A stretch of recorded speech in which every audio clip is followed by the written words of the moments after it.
ጆ የብሌንን ክፍል ከፍቶ ገብቷል። በሩም እንዳይከፈት እንግዲህ ቁልፉ ውስጥ የማይሆን እንጨት ቀርቅሮ ቁልፉንም ወደ ውስጥ አድርጎ ክፍሏ ውስጥ ብሌን ይቅርታ አድርጊልኝ ብሎ እዛ የገባችው ከሰል ላይ የሆነ የማይታወቅ እንደ መርዝ ነገር የሚያፍን እጁ ላይ ጓንት አድርጎ ነስንሶበት በሩን ቆልፎ ይወጣል። ከዛ ክፍል ማንም አያድንሽም፣ ሊያድኑሽም ቢመጡ በሩ በቀላሉ ሊከፈት አይችልም ብሎ ጥሏት ይሄዳል። በሌላ በኩል ደግሞ ሳሚ መንገድ ላይ ነው። ብሌን ያደረገችበትን ነገር ሁሉንም ነገር እያስታወሰ መንገድ መሀል ስደርስ ግን ኪሱን ሲይዝ ምንም ይዞ አልወጣም። ወይ ስልኩን አላዘ ወይ ልብሱን አላዘ። ስለዚህ ወደ ቤት መመለስ አለብኝ ይላል። በሌላ በኩል ደግሞ ብሌን አሁን ካየችኝ ለእሷ ብዬ እንደተመለስኩ ነው የምታስበው። ስለዚህ መመለስ የለብኝም። ቆይሽ ስልክ ሳይኖረኝ ልብስ ሳይኖረኝስ ወዴት ነው የሚሄደው ብሎ ከራሱ ጋር በጣም መታገል ይጀምራል። ግን ያው ምንም ማድረግ ስላልቻለ ወደ ቤት ያመራል። በሩ ላይ ሆኖም ያመነታል።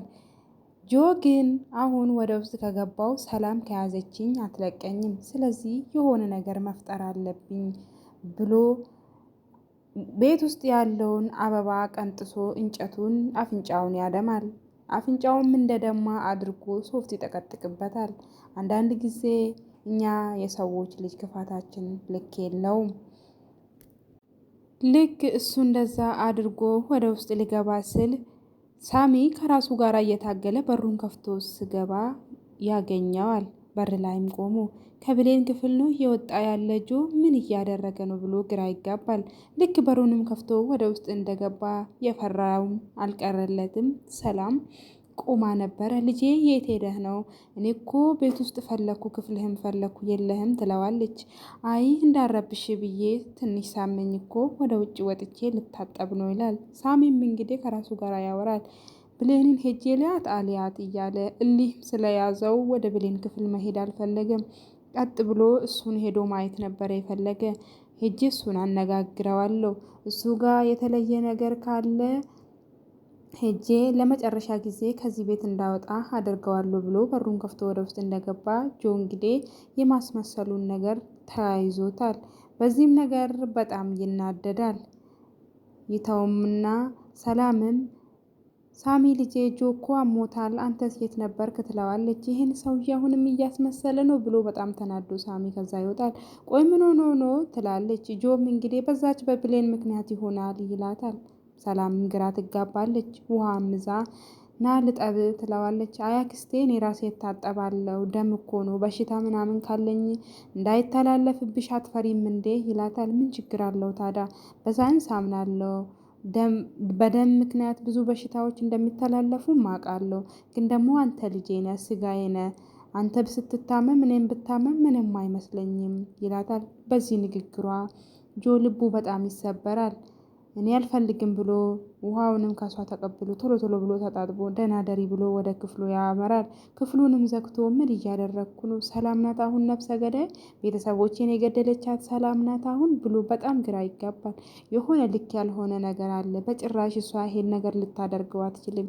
ጭራሽ እኮ የኔን ደም ልታጥብ የምትፈልግ ሰው ናት። እንዴት ነው እሷ ቤተሰቦቼን የገደለችው? ይሄ ነገርማ በጭራሽ ሊሆን አይችልም ብሎ በጣም ግራ ይጋባል። በሌላ በኩል የብሌን ክፍል እንግዲህ በጣም ተያይዟል። በጣም ጭስ በጭስም ሆኗል። ብሌንም እንደምንም እያለች መንቃት ትጀምራለች። ምንድን ነው ብላም ግራ ትጋባለች። ስትነቃም ክፍሏ ታፍኗል። በጣም ግራ ትጋባለች። ቆይ እኔ እንጄ ስመጣ እኮ ምንም አልነበረውም፣ ምንድን ነው እንደዚህ ትላለች። ቶሎ ብላም ተነስታ በሩ ልትከፍት ትሞክራለች። ግን በሩ ልትከፈትላት አልቻለም። ቁልፉን ስታረግበት በሩም በጭራሽ ልትከፍተው አልቻለችም። ግራም ትጋባለች። ኧረ ተከፈት እትዬ ብላ ብትጠራም ማንም ልሰማት አልቻለም። ብሌንም እንግዲህ በዚህ መሀል ጭሱ አፍኗት እዛው ፌንት ትበላለች። እዛው እንደተኛች እንግዲህ በህልም ሰመመን ውስጥ ሆና ሁሉም ሰው ተሰብስቦ ሲያለቅሱ ታያለች። በህልሟ እነ ሰላም እናቷ፣ ሁለቱም እናቶቿ ሳሚም ጆም ሁሉም ተሰብስቦ ሲያለቅሱ ታያለች።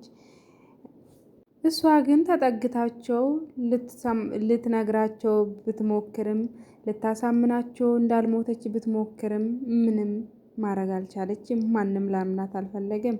ግን እናቷ ተመልሳ ደግሞ ታወራለች። ይሄ ሁሉ የሚሆነው እንግዲህ በህልም ነው። ተነሺ ልጄ፣ በአንቺ መሞት ብዙ ሰው ይጎዳል እኮ አንቺ ለብዙ ሰው ታስፈልጊያለሽ ትላታለች። ልክ ይሄንን የእናቷን ንግግር እንዳስታወሰች ብድግ ብላ ትነሳለች። እንደምንም ብላ ታግላም በሩን ለመክፈት ብትሞክር አሁንም በሩ አይከፈትላትም። እንደምንም ብላ ወደ አልጋዋ ትሄድና ከከበቷ ውስጥ የሆነ ደብተር አውጥታ ከሰሉ ላይ ታደርጋለች። እንደምንም ብላም ስልክ ትደውላለች ሳሚ ጋር። ሳሚም ስልኩን ላነሳ አልቻለም፣ ሳሎን ነበረ። የራሷ ጉዳይ። አሁን ሄጄ ባናግራት ራሱ እሷን ብዬ እንደመጣው ነው የምታስበው፣ ድጋሜ እንድትጎዳኝ አልፈቅድላትም ይላል። ግን እሷ ኧረ እባክህ ሳሚ ልሞት ነው ስልኩን አንሳ እያለች ደጋግማ ትደውላለች። ሳሚም የስልኩን ድምፅ ሰምቶ ወደ ውስጥ ገብቶ ሳይ ብሌን ናት። ብሌን የኔ ፍቅር እሷ ናት የምትደውለው ብሎ ያንን ሁሉ ዛቻውን ትቶ ስልኩን ያነሳል። እንዳነሳም ብሌን ማውራት አልቻለችም።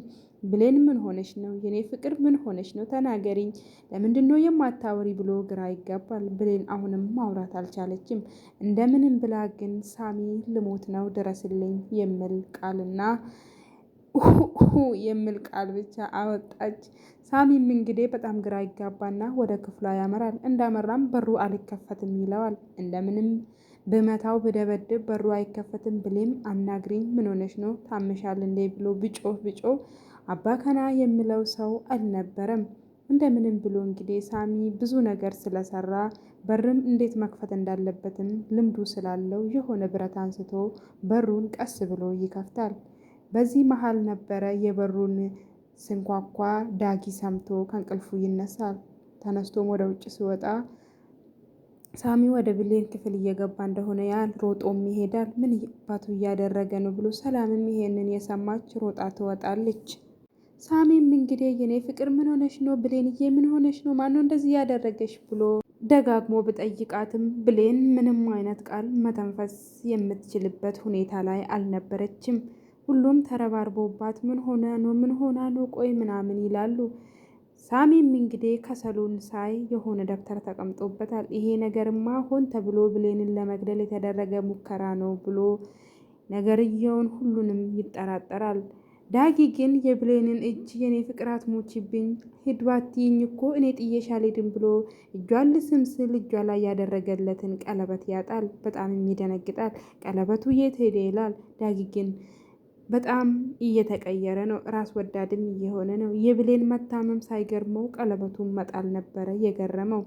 ከዛ ሳሚ እንደምንም ብሎ ማነው እንደዚህ ያደረጋት ሲል ዳጊ አሁን ይሄን ነገር የምናስብበት ጊዜ አይደለም፣ ለብሌን መድረስ አለብን ብሎ ብሌንን ተሸክሞ ይወጣታል። ቀለበቱ መሬት ወድቆ ነበረ፣ በእግሩም ረግጦት ይወጣል። ሳሚ ብሌን ተሸክሞ ወደ ውጭ አውጥተው መኪና ውስጥ ያስገባታል። ይሄንን ያየ ጆ በጣም ይደሰታል። ተመስገን ብሌን ተርፋለች ይላል። ተመልሶ ወደ ራሱ ደግሞ ምንድነው እየሆንክ ያለውት ይላል ተንበርክኮ በእግሩ። ብሌን እንድትሞት አይደለ እንዴ እኔ ስጠብቅ የነበረ? አሁንስ ምን ተፈጥሮ ነው እንደዚህ እያሰብኩ ያለሁት? እኔ ምንም አልገባኝም ብሎ ለብቻው እያወራ ያለ አሁንም ደጋግሞ የሆነ ልክ ያልሆነ ነገር አለ ይላል። በሌላ በኩል ደግሞ እነገነት እዚህ ጋር ምግብ እየበሉ ነበረ። ምግብ እየበሉ እያለ ቃልም አልበላም ይላታል። የብሌን እናትም እንደዛው። ምን ነው ገነት ትላታለች ጓደኛዋ። አይ አላቅም ጓደኛዬ፣ ዛሬ ምንም ውስጤ ሰላም እየተሰማኝ አይደለም፣ ልጄ ምን ሆና ነው ትላለች። አረ አንዳንድ ጊዜ ያሰቡት ነገር ይደርሳል ይላሉ ወይዘሮ ከድጃ። እንደዚህ ማሰብ የለብሽም ብሌን ምንም አልሆነችም ትላለች። ካልሆነ ደውይላት ስትላት አይ በዚህ ጠዋትማ አልደወልላትም፣ ብደውል ራሱ ይሄን ስራ ይበዛባታል ትላለች። እሺ በቃ ለማንኛውም ተረጋጊ ይባባላሉ። ይሄንን ያስተዋለችው የብሌን እናት ቃል ምን ሆነሽ ነው ቆይ ምግብ ማትበይ ጠግበሽ ነው እንዴ ትላታለች። አልጠገብኩም፣ ግን ይሄ ሽሮ ምንም አልበላ ብሎኛል፣ መቀየር እንደዚህ ከሆነ ባፌና ባፍንጫዬ ይውጣ ትላለች። ኤቭሪዴይ አንድ አይነት ኑሮ መኖር ሰልችቶኛል፣ ጠዋት ተነስቼ ሽሮ መብላት ከዛ ቢምቢ መግደል ምናምን፣ እንደዚህ ከሆነ የደሃ ኑሮ ባፌና ባፍንጫዬ ይውጣ። ለነገሩ እናንተ ምን አደረጋችሁኝ? የገዛ እናቴ ናት እንደዚህ ሰቃየኝ ብላ በጣም ታጉረመርማለች። ተነስታም ውሃ ልትታጠብ ስትል ውሃ የለም። ልጄ ከባለፈ በኋላ እኮ ውሃ አልቀዳንም፣ ካልሆነ ግን እኔ ምግብ እሰራልሻለሁ ትላታለች። ምንድን ነው ትላታለች። ምስር የፈለግሽውን። ለነገሩ እናንተ የቤቱ ስፔሻል ግን ምንድን ነው? ድንች በሽሮ ነው ወይስ ድንች በምስር ብላ ሙድ ትይዝባቸዋለች። ለማንኛውም እኔ ሄጄ ውሃን እቀዳለሁ ትላለች የብሌን እናት ገነት። ጓደኛዋ ግን ለምንድን ነው አንቺ የምትሄጂ? ቃል ሄዳ እኮ መቅዳት ትችላለች ትላለች። መቀየር እንደዚህ ነው እንዴ? ኦኬ ለምን እንደዚህ እንዳልሽ ገብቶኛል። ለእናቴ ልትነግሯት ነው አይደለ እንዳልተቀየርኩ? እንደዚህማ በዚህ መበላት የለብኝም። ለማንኛውም እኔ ሄጄ እቀዳለሁ። እውነቴን መስሏችሁ ነው እንዴ? እኔ እኮ እየቀለድኩ ነበረ ብላ ወደ ማስመሰሏ ትቀጥላለች። የቃልሙ ሁኔታ በጣም ግራ ያጋባል። አንዳንድ ጊዜ የተቀየረች፣ አንዳንድ ጊዜ ደግሞ ያልተቀየረች ትመስላለች። እንግዲህ ብሌን ሐኪም ቤት በስተመጨረሻ ደርሳለች። ግሉኮስም ተደርጎላታል። ሳሚ ግን በጣም ያሳዝናል። መሬት ላይ ስቅስቅ ብሎ ብቻውን እያለቀሰ ራሱን እየወቀሰ እልህ ይዞኝ ውጭ ባልሆን ኖሮ መጥቼ ጠይቄሽ ብኖር ኖሮ ይሄ ሁሉ ነገር ባልደረሰብሽ ነበረ እያለ ብቻውን እያለቀሰ ይገኛል። ገነት አልኩ። ሰላምም እንደዛው የኔ ልጅ እንደምንም ብዬ ብርድ ልብሱን ሰጥቼሽ ቢሆን ያንን ከሰል እዘሽው ሄደሽ ባልሆነ ኖሮ እያለች ሁለቱ በጣም ያዝናሉ። ጆና ዳጊ ግን ምንም የመሰላቸው አይመስሉም። ጆ ለነገሩ በሁሉም ነገር ግራ ተጋብቷል። የሆነ ነገር ልክ ያልሆነ ነገር አለ እያለ ደጋግሞ ያወራል። ዳጊ ግን ብሌን ለምንድነው ቀለበቱን ያወለቀችው ይላል። ከጤናዋ ይልቅ የቀለበቱ ነገር አሳስቦታል። ይሄን ነገር እያሉ ያለ ዶክተሩ ይመጣል። የብሌን ቅርብ ዘመድ ማን ነው ስል ዶክተር እኔ እጮኛ ነኝ ይላል ዳጊ። አይ እሷም እኮ እናቷ ናት ይላል ሳሚ ደግሞ ሰላምን አዎ እናቷ ነኝ እናቷ ማለት ነኝ ትላለች። ለማንኛውም ተከተሉኝ ይላቸዋል። ወደ ውስጥም እንደገቡ ከዶክተሩ ጋር ማውራት ይጀምራሉ። ዶክተር ቆይ ምንድነው ችግር አለ እንዴ ይሉታል። አይ ችግር የለም ብላችሁ ደስ ይለኝ ነበረ፣ ግን እንደሱ አይደለም ነገሩ ይላቸዋል ዶክተሩ።